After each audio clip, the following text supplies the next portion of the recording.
If you're watching this right now on TikTok, you probably already know about TikTok. For the rest of you, TikTok is kind of a digital vape that keeps your teenagers from ever making eye contact with you. Did you know that TikTok is actually a force for good? Well, it's not. But TikTok says it is. So proud of the person you become, not only musically, but as a human being.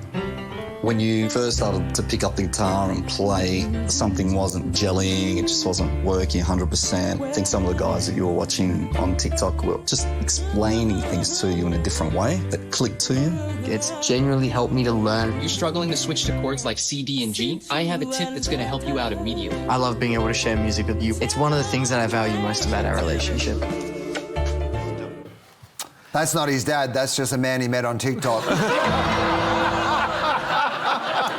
TikTok's outdoor ads make bold claims like TikTok gets Aussie teens into fishing, mostly catfishing. Liana, will parents send their kids for a healthy scroll? Look, 5.5 years into the kind of public zeitgeist, people still think it's a dancing app.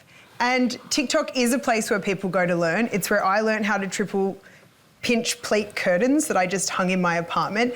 And I think what they've done here is really clever in they need to convince people that it's real. So they started with very real family photos. You can tell that's the kid that's in there, that's the dad, I'm pretty sure. And then you kind of get into this documentary style where looking down on them, it feels like you're a fly on the wall, and it almost removes TikTok from that narrative. It really lets it be between the parent and the child.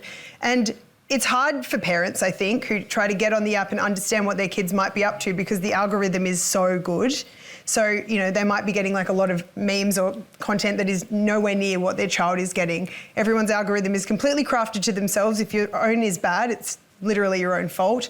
So, like, I think they've done the right thing here. I think it is moving to be the search platform for Gen Z. It's where they're going first, and they're learning things through video content. We know abstinence doesn't work, so they've got to get in there and learn. I actually think that this ad is doing three things. So yes, it's breaking down some resistance from parents who think that TikTok is the bastion of evil and kids should stay away.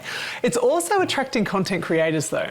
And I still think there's probably a large platform of people who feel that YouTube is actually the educational space. Like if you need to learn how to do something, you go to YouTube and kind of search for it on there.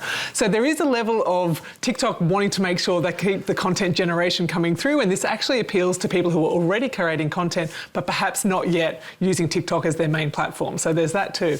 And finally, there's the brand thing that they're trying to get across, that you're right, people sometimes don't realise it's not just a dancing platform, and there is a bit of a negativity around TikTok that it is a complete vacuum for time. So this is kind of saying, but you can also learn stuff. It's kind of like McDonald's selling apple slices, you know? Good times. So what's going on here, though, of course, is Australia's about to lead the world. We're about to, I think, have a reason to be proud.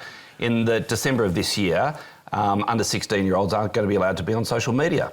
And in fact, today, YouTube is highly likely to also not be allowed by under 16s. This is a good thing. It's a good thing. And what's going on here with TikTok, of course, is they're trying to sort of build up some goodwill with regard to who and what they are. And I would imagine that part of the build-up of goodwill is designed to be communicated to government. I don't think it's going to change the government's point of view. They are also trying to, I suppose, get the public just to like them as a brand. But the very idea that this sort of, benevolent digital dictator in the sky is teaching my son how to play the guitar and, fish and read, it's just utter tripe. It's nonsense. The fishing thing's real. Like, have you seen how many kids are out fishing around the harbour now? Thanks to TikTok? Yeah. Yeah, yes. Well, it could be thanks to, what about thanks to Dad that they can be out there doing? No, Russell, no. Okay, so is it a good thing or a bad thing that under 16s aren't going to be allowed on social media? It's a good thing. Yeah. And Russell, this is another case, twice in one season, where I actually agree with you. I think this ad is total bullshit.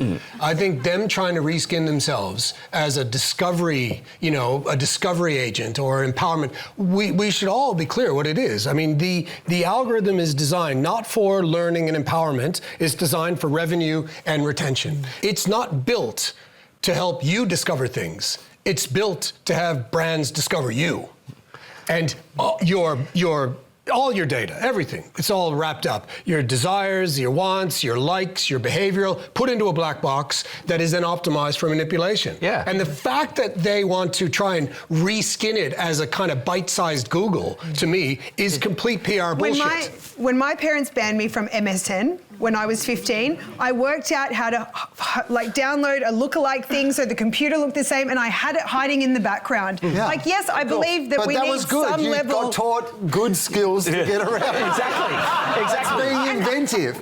You probably learnt it on YouTube. But I'm not saying social media is bad. We should ban kids and get everyone off it, and it's all horrible. We should ban kids. Sure. I'm saying don't bullshit us. Okay. Don't try to fool us. Don't try to wrap us in sort of velvet when we all know what it is. It's a bit sweet and saccharine, I'll give you that. But it is also the truth. It is the truth. People are learning how to do things on there that they were probably once learning on YouTube. I think the other interesting thing between YouTube and TikTok in this country is creators don't get paid for their views in Australia on TikTok, but they do earn advertising revenue on YouTube. So there is also a push and pull on where the experts go.